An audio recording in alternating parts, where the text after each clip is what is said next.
Welcome back to the Cinema Club podcast. We are back, Paige and I, covering The Last of Us, Season 2, Episode 6, and we are almost through Season 2.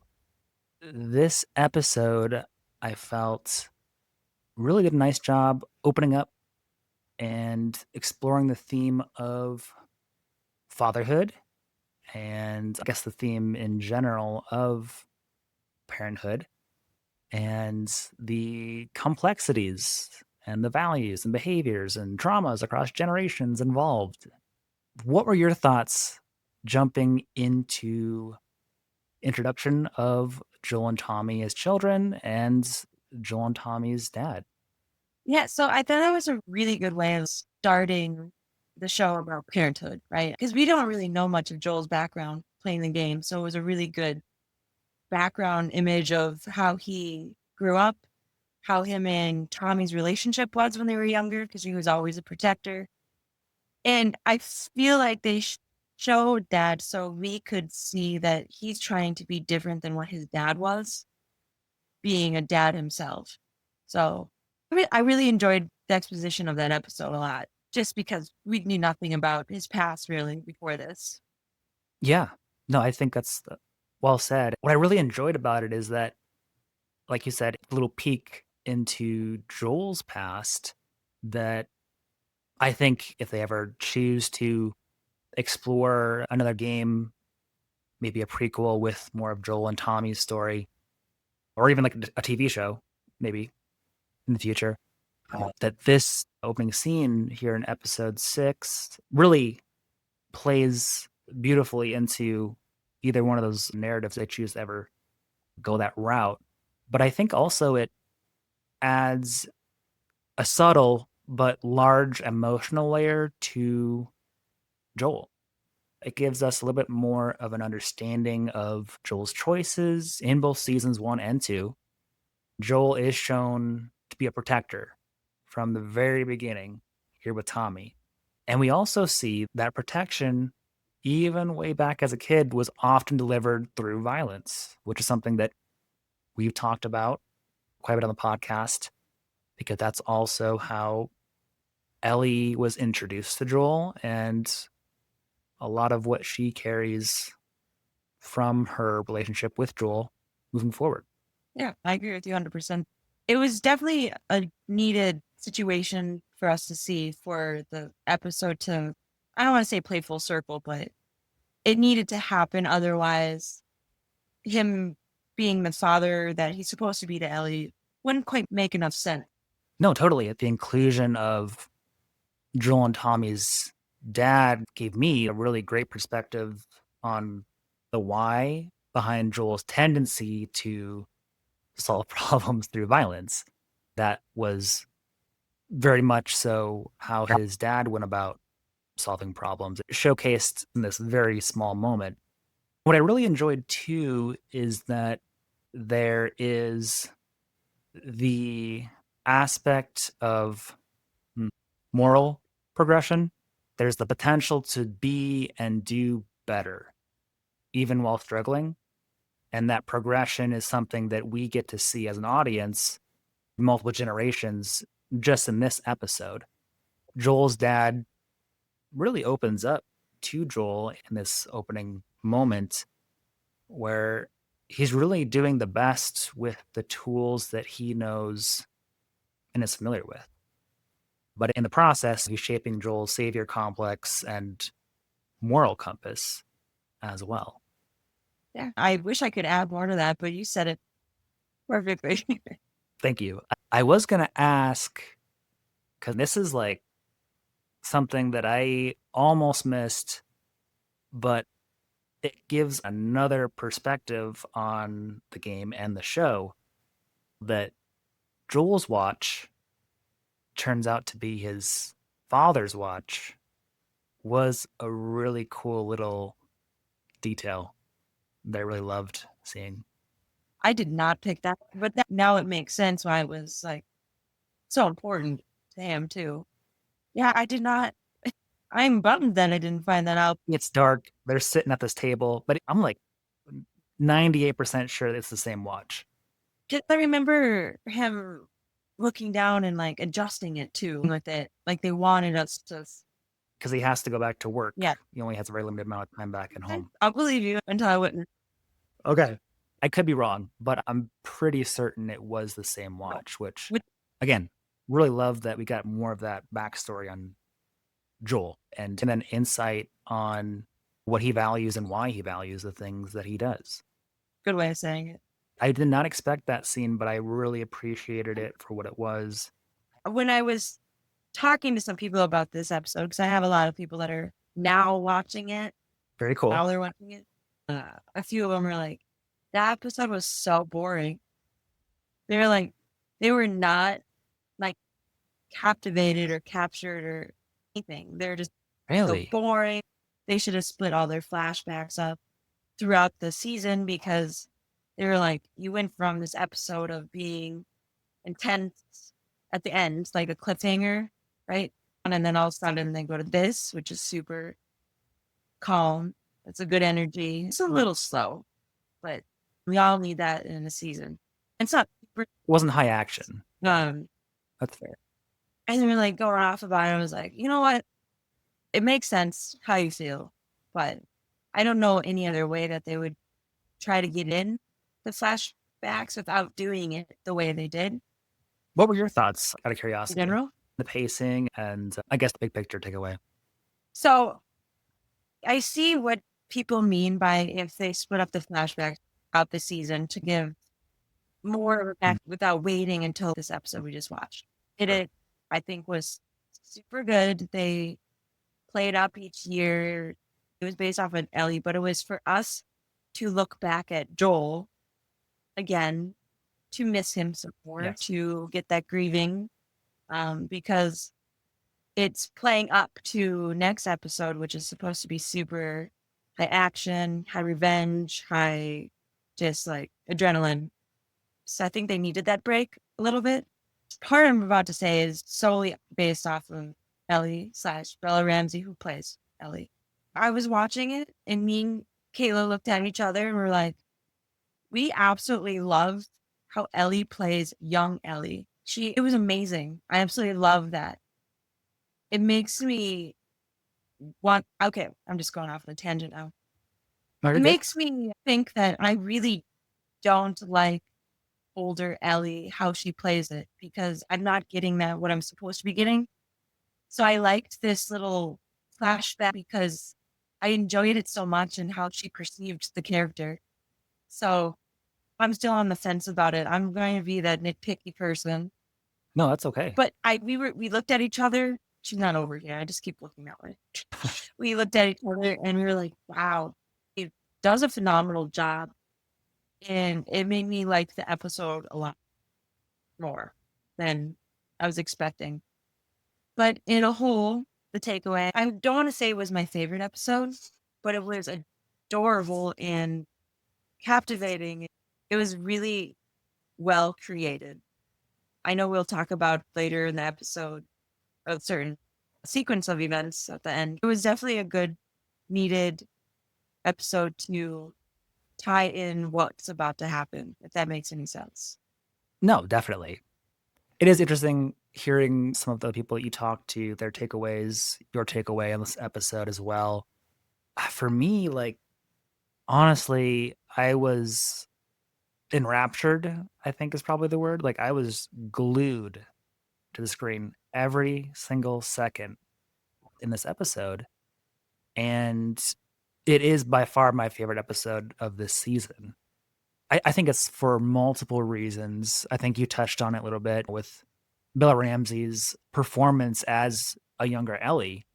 It is done so well. Even like the space museum sequence, like I was just thinking, wow, like she really nailed this version of Ellie from the game, in my opinion, Yeah, I in this sequence specifically. they were I was watching like side by side videos of the game and at the same Yeah. time, literally it was like spot on. Like the emotions, the energy, the voice even seemed a little accurate too. So I think the museum scene was definitely I was looking forward to that. Yeah. Let's jump in and break down the birthdays then. Let's start out with her 15th birthday.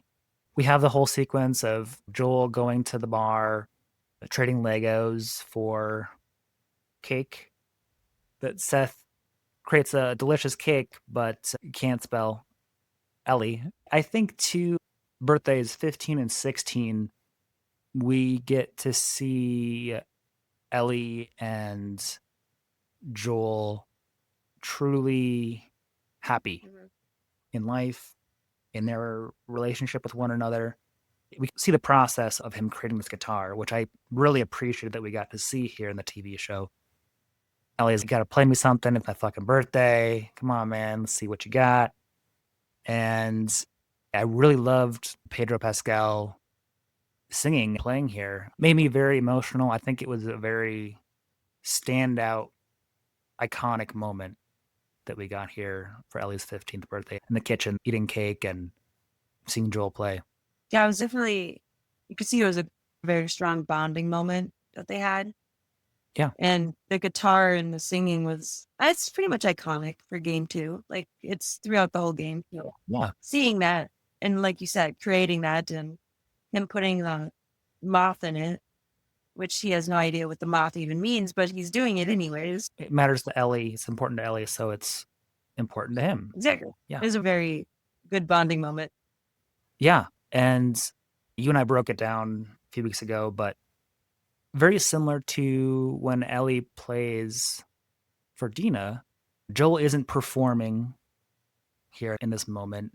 He's sharing something raw and honest, and Ellie gets to just observe and soak in that powerful moment of honesty here between Joel and Ellie, which again, like you said, the song is a very large theme of Ellie and Joel's story and continues to pop up. It was a beautiful job. I really enjoyed listening to him. It just seemed Yeah. like I don't want to say like a campfire song, but I know it's not a campfire song. No, the vibe. Yeah. Yeah, it was a nice 15th birthday. Yeah. And was it her 15th as well that she burned her arm on Mhm. purpose? It was. Okay. And having her do that, and he had to go through it with her pretty much. He wanted to scold her so bad, but he knew why she did it. So there's no reason he should do Yeah. that. So I think that helped her bond to him more when he accepted the reasoning behind it. Yeah. That next birthday, Joel has a surprise. And again, like I was kind of mentioning, we really see that Joel and Ellie are just enjoying life and they have that really strong relationship.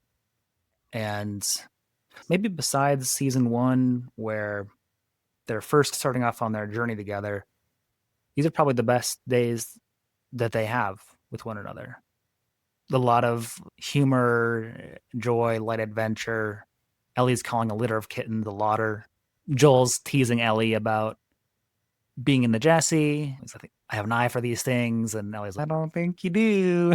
I like just the not bickering, but light teasing, I guess I would put it. Yeah, which is what they do throughout the whole games continuously. So Yes, uh, very true. definitely something we needed to see with how the season was going. And I think the museum part was one of my high moments in the episode for sure. I liked the flashbacks, even the flashbacks with Abby in the game. I enjoyed seeing who they are now, if that makes any sense. Yeah, the pure joy on Joel's face watching Ellie on that dinosaur. They just nailed that emotional space that these characters are both in during this time. Even things like you were mentioning a little bit earlier, the segment where Joel's taking Ellie to space the only way he can, and even the music during this moment I thought was beautiful, was perfect. Joel even shed a tear watching Ellie, quote unquote, go to space, which you were referring to it as well earlier, but I did see a comparison side by side of that clip from the game and the show, and yeah, it was like beat for beat the same, which was really cool. Yeah, that's one thing that is awesome that the creators of the game get to create the show too. They know how to do it and captivate you. I know I saw that little tear come out of his eye, and for some reason, my favorite saying that he did through like this that whole sequence was when he looked at her and was like, "Did I do okay?" He was like so worried that he was going to do bad and not give her a enjoyable 16th birthday. So I thought that was a super dad like saying to say. I thought it was very cute. I totally agree. And something I just was thinking about, and I could be wrong about this, but in the TV show, he hands her a rock, is, "Hey, pick out which helmet you would like to wear." And I think we get to do that as Ellie in the game as well. Correct me if I'm wrong, though. We get to pick out which helmet to break into. It's been a long time. Yeah. I like that part in the game. I know we break in and get a helmet for sure. I think we have a few options about which to actually Shoot. break in and put on, though. I really thought they just nailed the sets and the music in these sequences. I think it was in the after of on Max of episode 6, they were talking about how they created a one for one basically of the whole planetary system from the game in real life, which again, paying so much homage to the original content, but also I think for you and I and others that have played the game, it just is so cool at the end of the day to see that brought to life so accurately. Yeah, that's dedication right there for them.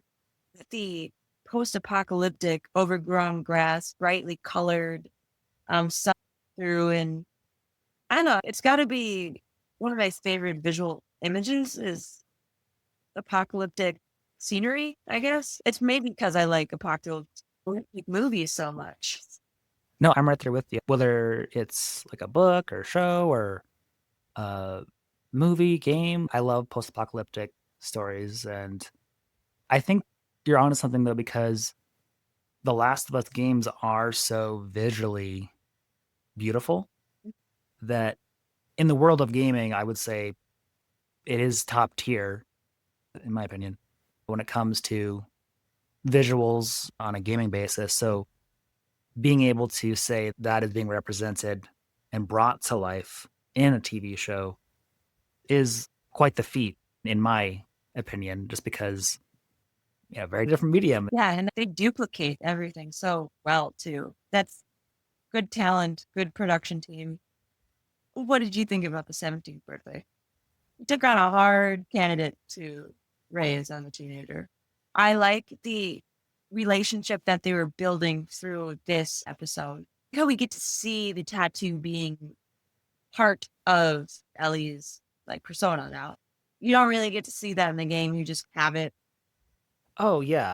Joel hasn't gotten to the teenager years before when parenting because I never got that far with Sarah. Poor guy walks in on drugs, tattooing, and sex. All three. I'll, Ellie's upset. I'm going to move into the garage. And Joel is like, hey, maybe it's not a bad idea. I can be supportive of that and can fix up the garage for you. Let's get you set back up tonight here and revisit this and move forward tomorrow. which is how I feel how it ties into the part of him and his dad. Like, didn't Mhm. get really mad. He just explained to him the feeling and whatnot. It's more of like a learning lesson. And I feel like Joel handled it the way that everyone should because he wanted to be different than how he was raised. So I feel like how it was handled was for, and I don't know, and for anyone watching it, it was a good dental parenting guideline. The decisions when parenting that, oh, like, how can I do better than the experience that I received, right? It's that hope that there's improvement, even in a little bit, sometimes here and there, in different ways, every generation. And then we get to see Catherine O'Hara's character again as Gail. One of the parts was the discussion of the ma and how he Yes. tortured the meaning behind it, which I thought was for him. He probably thought it was scary when they met Gail. Said that moths mean death, which not the reason why she got it. So in his mind, he probably was like, oh shit, I'm dealing with a depressed teenager who doesn't know her way. So I enjoyed that little discussion between the both of them. Yeah, he walks away from that conversation, still not choosing to reflect a little bit more about why she may be so hyper focused on moths. And it was interesting to me. The creator of the show talked about this on the official podcast for Last of Us, but Gail is reading a book called Earth Abides, which, funny enough, is a post apocalyptic novel.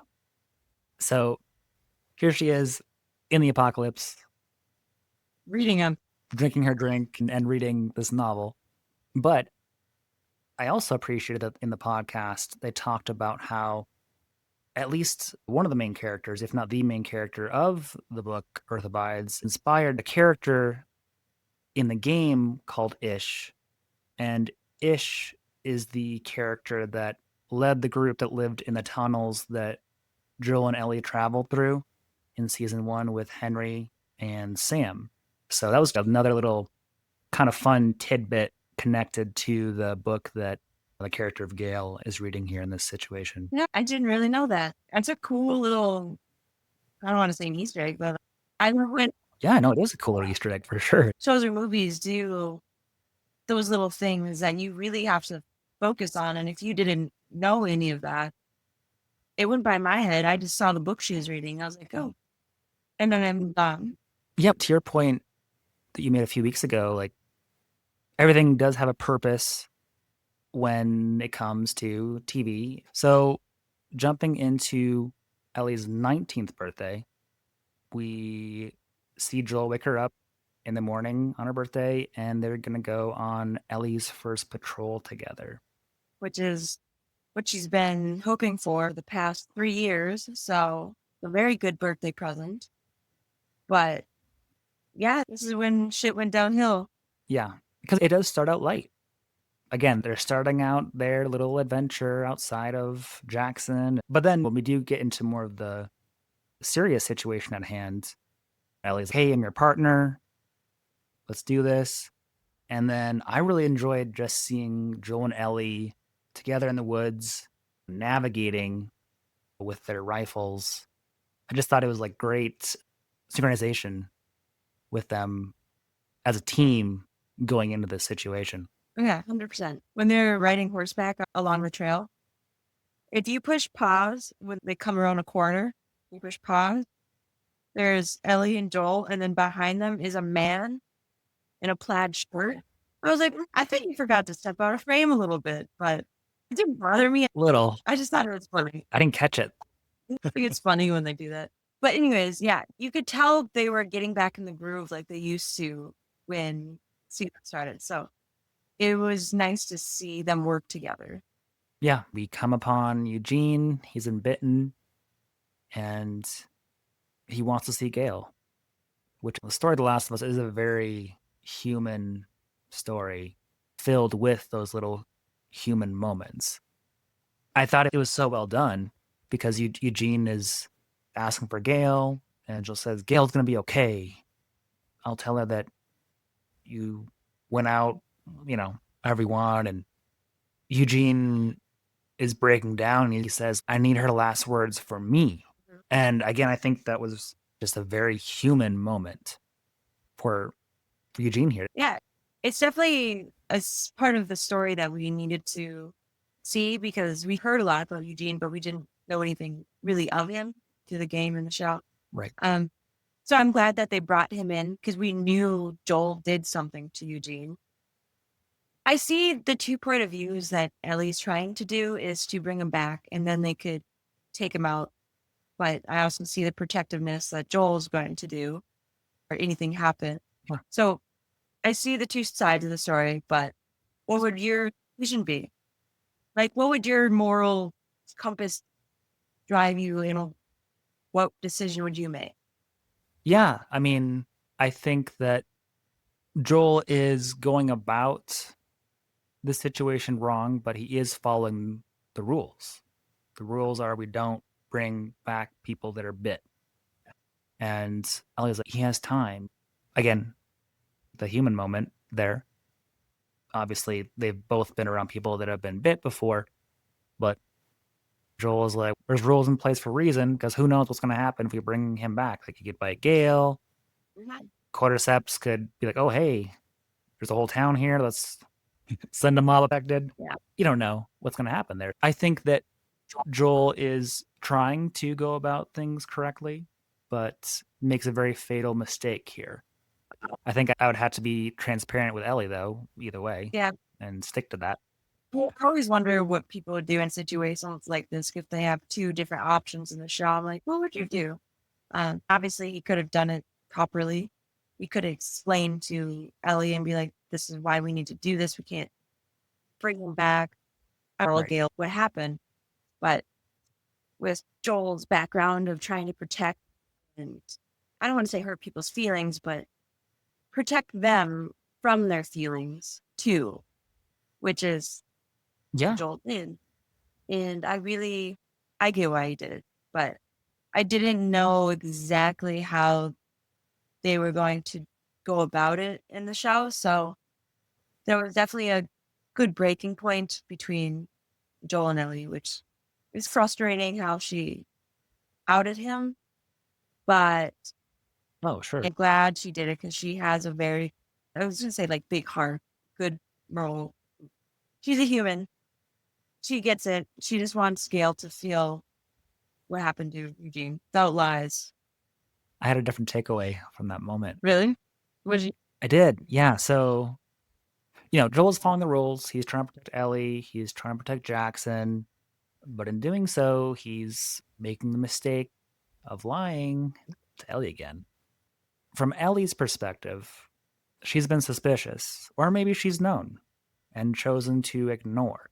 But this is the moment where it all clicks in place 100% because he lies to her. They go back, and then she sees him Lies? do the exact same thing to Gale. And I really liked that they showed Ellie riding back on horseback, and she's crying, and she's so mad. So when they get back, my perspective was that doesn't really care about Gale.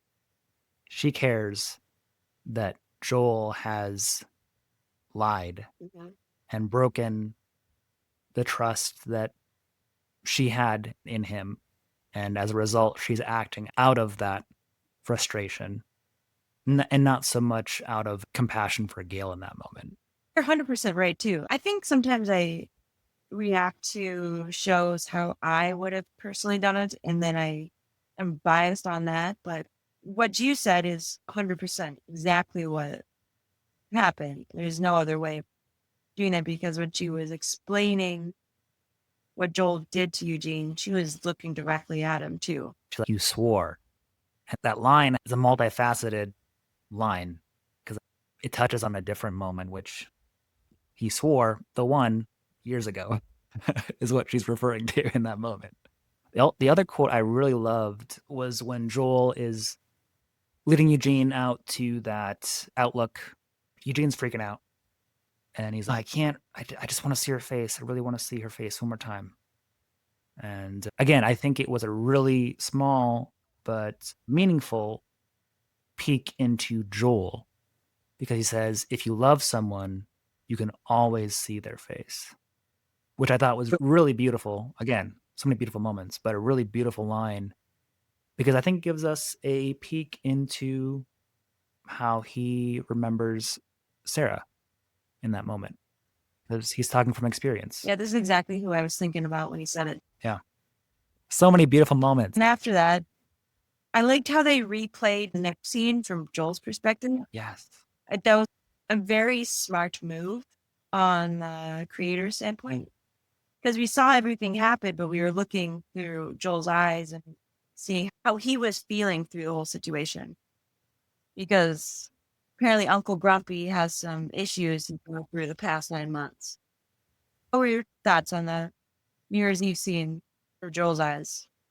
Yeah, no, I had written down in my notes, same thing. I really appreciated and thought it was a great creative choice to revisit the New Year's Eve dance from Joel's perspective. Coming from an episode that is probably the last time we're going to see Joel, I appreciated that we got to spend more time in Joel's perspectives on all the events, including this one. And I think it is nice to revisit things from different characters' perspectives in film in general. I'm a sucker for that kind of thing where it's okay, now let's rewind and go back from this other character's perspective. Especially when it's a scene like this that is iconic and I keep using the word, but beautiful. Music is perfect. And yeah, I really enjoyed it. And then we got to the porch scene, which you and I have been talking about for weeks. Like, it was emotional. I'm normally not an emotional person when I'm watching movies and shows because it has to get me in the right Sure. spot.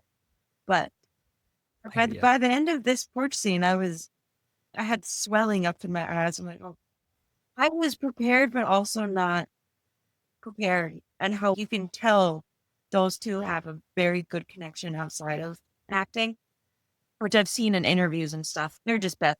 Oh, yeah.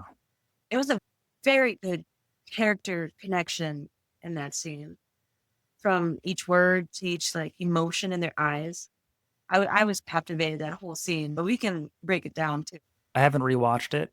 I've been wanting to revisit and rewatch the entire episode, though, before diving into Sunday's episode, just because it is, my opinion, the most important scene in the story of The Last of Us. Yeah, pretty much, because the whole game and the whole series is pretty much like their relationship and their bond together. So hearing those and seeing those last words, especially from viewers that don't really know much about the game, they see Joel die in episode 2, and all they know is that they were mad at each other. They did not get the background. So knowing that this scene happened before his death made his death harder to accept. Yeah. Doesn't seem as angry as she should be. I mean, I feel like now they did that for a reason because it made it seem like she was still mad at him. But now that we know that, as a viewer standpoint, that they had that conversation before he died, I'm hoping maybe there's more grieving towards Joel. Does that kind of make sense to the way I'm putting that? Yeah. No, I think, am I understanding correctly that you're saying that given especially the fact that it's been 3 months, Ellie has the loss of Joel, and now the switch into revenge mode is more of a buildup, and this adds a little bit more of a layer to that? Pretty much what I was saying. Like Okay. this episodes that we've been seeing, we haven't seen as much grief as you would think. So I'm hoping now that we know this, we can finally see more grieving. I don't know if this makes any sense. Maybe this is just my brain. I'm just processing. No, you're totally good. I think that in the game, we've talked about how this is the last scene that we experience before the credits roll. And I understand why they chose to insert it here instead of waiting years down the road to finally get that scene because it does give additional context, like you're saying, to episodes 2 through 5 that we've watched. And even like little things that maybe I thought were kind of like, okay, it's a little cheesy. Ellie's saying, I'm going to be a dad. This makes a little bit more sense now because Joel echoes his own father's words by saying something about trying to do better. If you get a chance to be a parent one day, you'll understand potentially. Even little aspects like that, like looking back now, I think recontextualize them a little bit differently because the scene is about understanding the weight of love and the mistakes made from it. We're getting that from Joel's perspective. And we are also seeing this now from Ellie's perspective moving forward about the weight of love and the decisions and mistakes that Ellie will make. This is the pinnacle moment that I think as an audience, we gain a deeper understanding of both of these characters through. Yeah. Is that what you're saying? Yes, what I'm going to say, you said it perfectly. My brain just flipped it more and like a cinematically like continuity thing. I don't know. You, Yes. The takeaway is the same, that an emotional core of the entire story, both in the game and the show. And I think the line from the game that is here, they did a lot of the same lines, which I really appreciated from the game to the show. But the line that I think represents what you and I are talking about here is when Joel says, if somehow I had a second chance at that moment, I would do it all over again. Because in that moment, in the scene, Ellie is trying to understand where Joel is coming from, but she doesn't. Ellie's dealing with a lot of other things. She's dealing with survivor's guilt. And I think that kind of channels into her guilt from living through Riley, Sam and Henry, and Tessa's deaths, and then not at the end of all this say, being able to save everyone. Yeah, exactly. And then Joel's perspective in his own father's words, he's trying to do better, but better doesn't always mean the same thing to everybody when it comes to the choices and the actions that they make. I don't even know what to say because you said don't feel bad either. Because I know you feel bad when you go on. I was enjoying listening because what you were saying was exactly what was happening, reconstructing both of them at the same time. So yeah, it was definitely a heartfelt, very impactful, very beautiful just scene in general. Yeah. I just really loved that we got Joel on the porch with the guitar, and that there's so many exact moments that mirror one another from the game and the show here, whether that's Joel sipping his coffee, the exact quotes. We talked about the scene is about understanding the way to love and the mistakes made from it. But if I'm not mistaken, and I wanted to ask you about this, Joel never told Ellie that he loved her in this scene in the game. So It was always something that was left unspoken. I don't think the word I love you ever happened in the game whatsoever to like any character. I think it was more of a given thing, but I did notice that too, knowing that they actually put it in and how Pedro Pascal presented it was definitely a tearjerker. It we needed to hear it as an audience that he loved her. In the games, we don't really need to hear it because just no. Unspoken, yeah. I'm glad that you were also happy that this version of Ellie got that from Joel, because it's something that, again, I felt like this version really benefited from, and especially in the way in which they did it. It wasn't something that like Joel had pre-planned to say to Ellie. It's a very I'll come back to this human moment because Ellie's asking him these questions. He's nodding. He's very upset, which again is different in how they went about the scene from the game, which I liked how they did here in the TV show. But then Ellie says something like, "You did all this because you're selfish." And again, it's because Ellie's upset and she doesn't understand where Joel is coming from truly. Joel knows what Ellie loves most and he tries to give her joy even in this world. But Joel, after he lost Sarah, he was just going through the motions. He was suicidal. And then Ellie gave him life again. And they talk about loss in season one. Like, you don't know what loss is. And Ellie's, oh, I've lost people. But as we see here in season two, she doesn't know the extent in which loss can impact you. And Joel has. And that's why he made the decisions that he made. And that's why in that moment, when Ellie is confronting him and saying, you did this because you're selfish, he comes back with, I did it because I love you.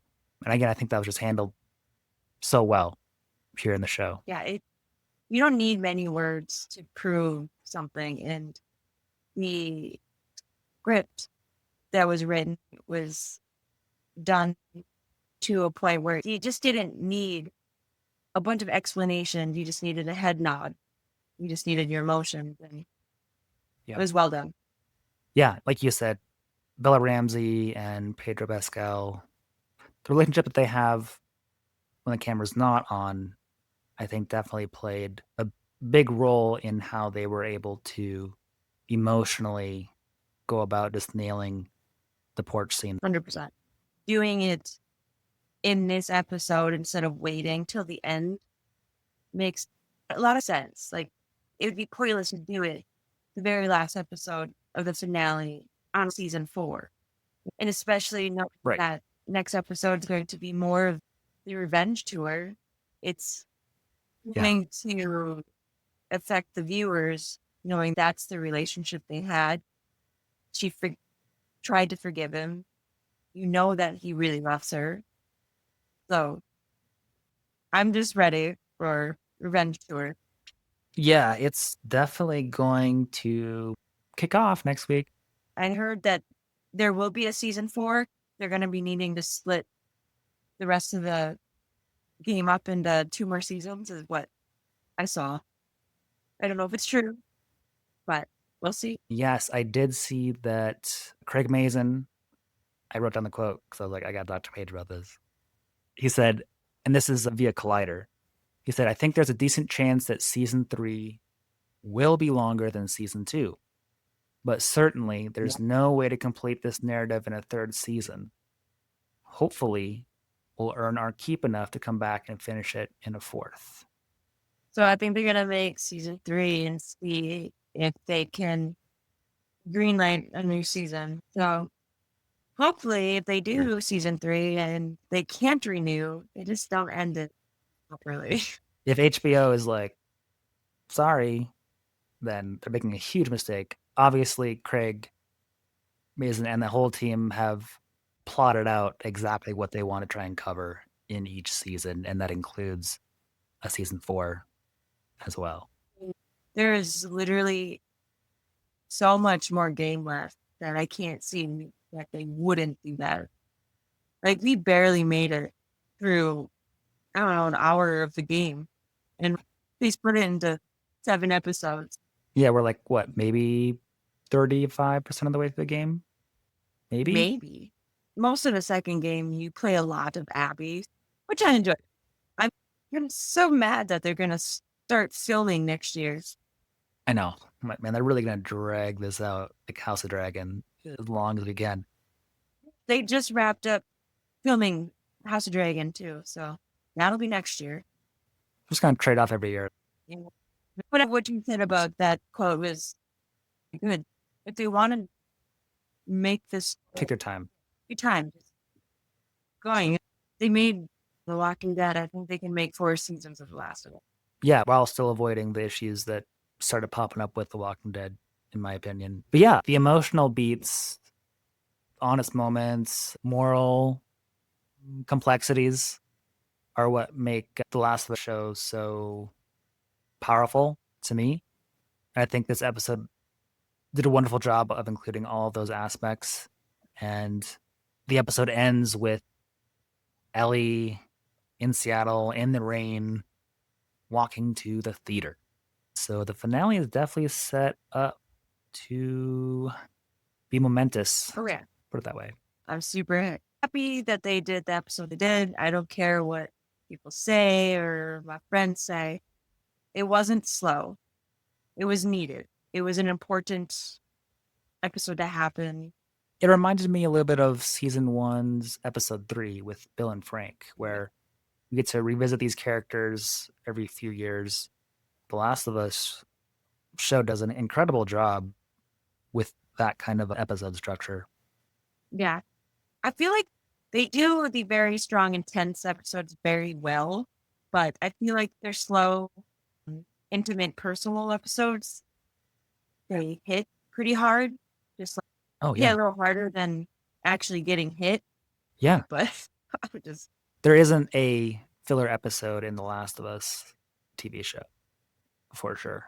Even a slower paced, action-wise episode, like you're saying, is hitting emotionally, we've been talking about, more so than sometimes the very high action-packed ones. But yeah, I'm excited and a little nervous to see how they decide to wrap up season 2 of The Last of Us next week. Gonna be a cliffhanger, if anything.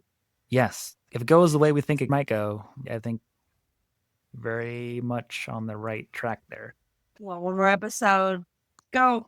Very excited. I'm thankful that we got to really break down this week's episode because it very much was a special one to me. And it seems like it was a special one for you as well.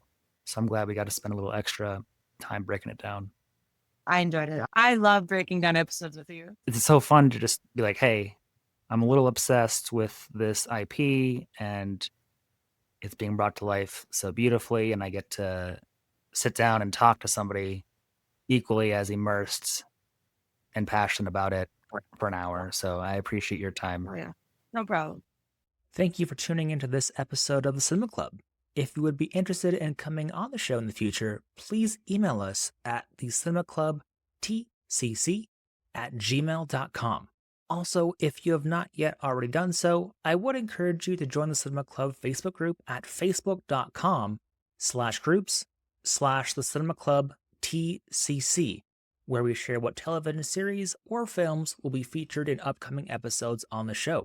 I'm sure you're listening to this episode on your preferred streaming platform, but I wanted to make you aware that you do have options. The Cinema Club is available on Spotify, iTunes, Stitcher, Google Play, and now YouTube as well at the Cinema Club Podcast. Please also consider giving the show a review on iTunes, as it does really help the show. And finally, we are completely supported by listeners like you.